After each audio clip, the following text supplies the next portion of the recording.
thank you, John. Thank all the people involved in the awards and accepted this unexpected, it was unexpected, award from the AAPG, and it's humbling, of course.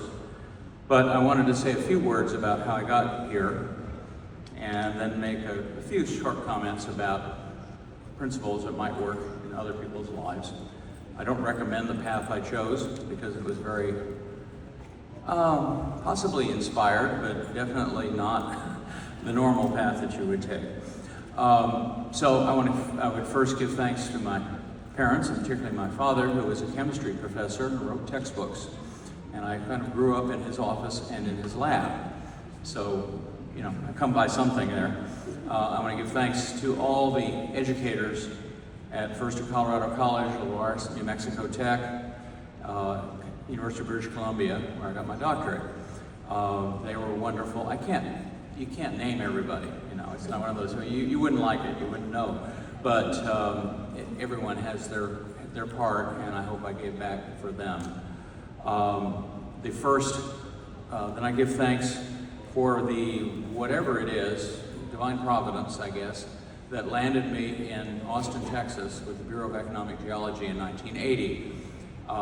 The Bureau is the state survey. It is a research arm. It's gotten still extremely highly regarded. I was there with Bill Fisher being director, and really it was the people there that introduced me to subsurface geology, to Texas geology, and to seismic interpretation.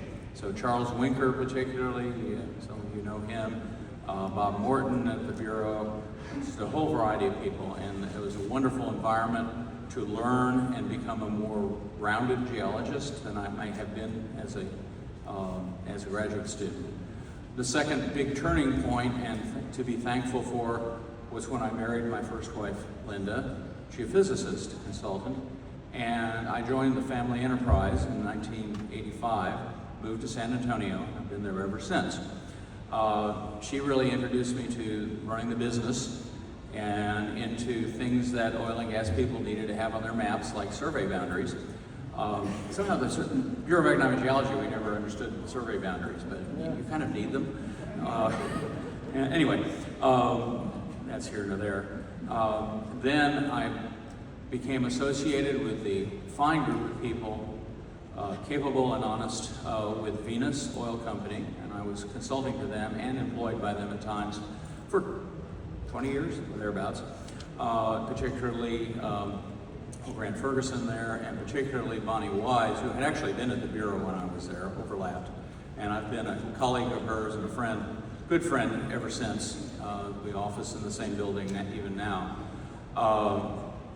So lots of things, and the blessing of working with people that both were honest and explorers, and were willing to let me cultivate a certain trend to be able to publish on the Down Dip Iowa trend, and that was in the late 80s.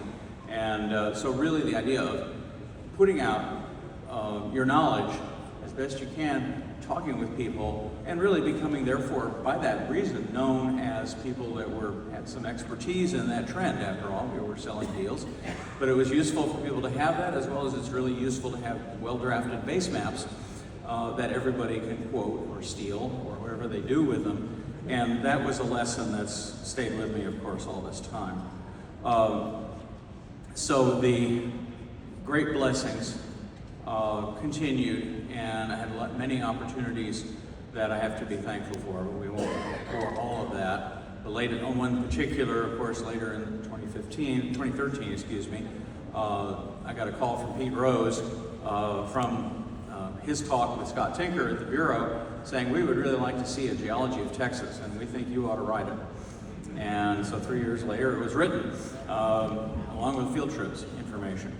And that's been a glorious thing. And again, some of that is really, it's not just for geologists, although geologists like it. It has lots of pretty pictures.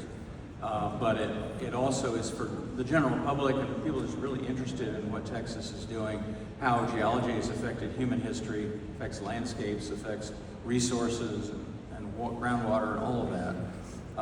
So I've been greatly blessed. Anyway, I'll just leave it at that. I want to leave you with 3 items that come to mind as that were important in mind. There could be more, but I don't want to go on here. First one is what I generally call grow where you are planted, okay?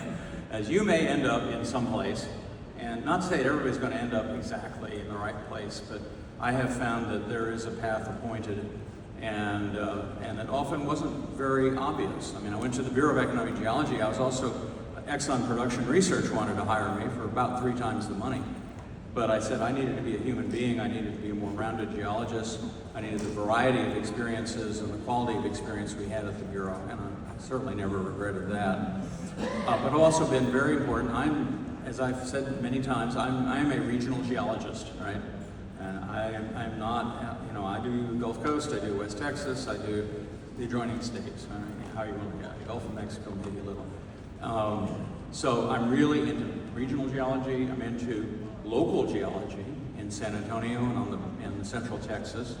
I've done things with history and building stones of the missions and a whole variety of things that are in that area, mapping the San Antonio area. And because we want to give back, those are maps not just for geologists, they're maps for everybody that needs that. And so one tries to share. So regional and local geology, and really going from a very prospect-specific local area out to a whole trend or even a whole basin. I think we need to try to be ranging through that whole sphere. Secondly, the shorter one, don't stop at the borders.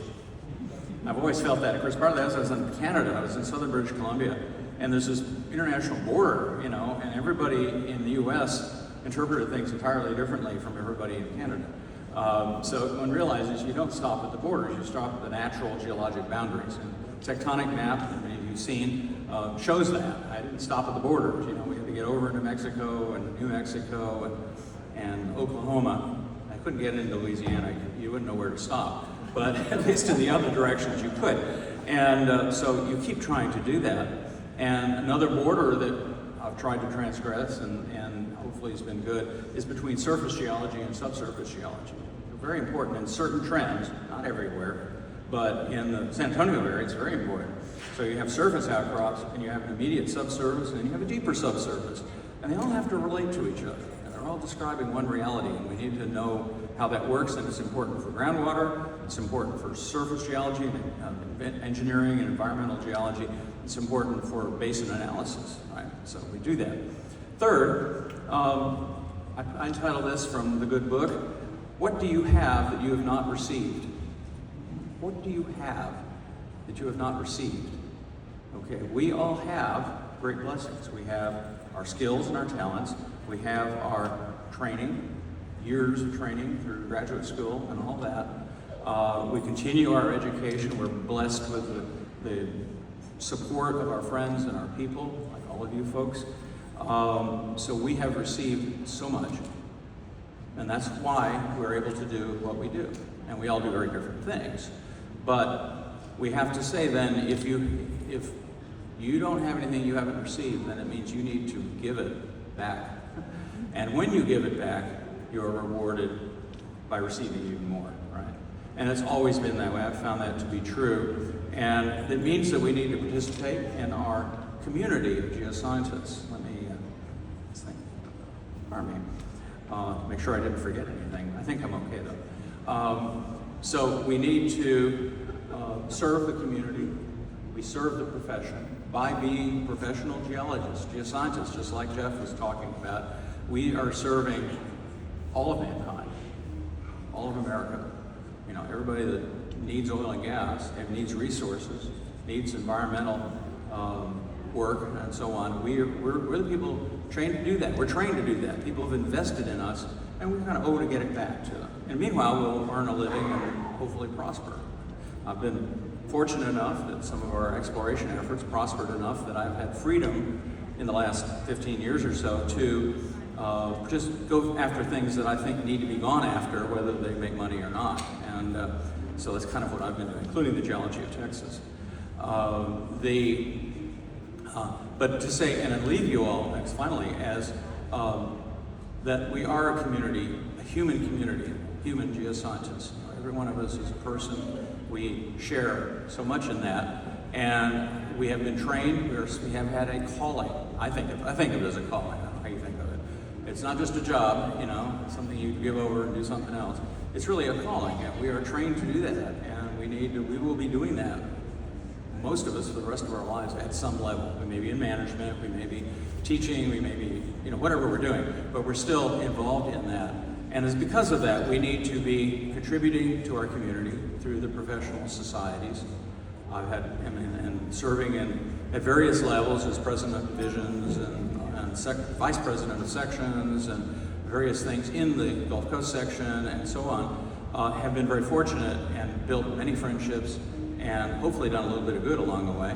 But that's the payback, you know. And so with all that, I would just leave you with that, as Jeff did, really, that we need to be encouraging young people in particular to be sociable, to realize that you're in a profession, you're in with all these people, and you're not in it by yourself. So stay with it, stay with your local society, your section, and particularly AAPG. And so I'll just close with one thing. Long live the AAPG. Thank you.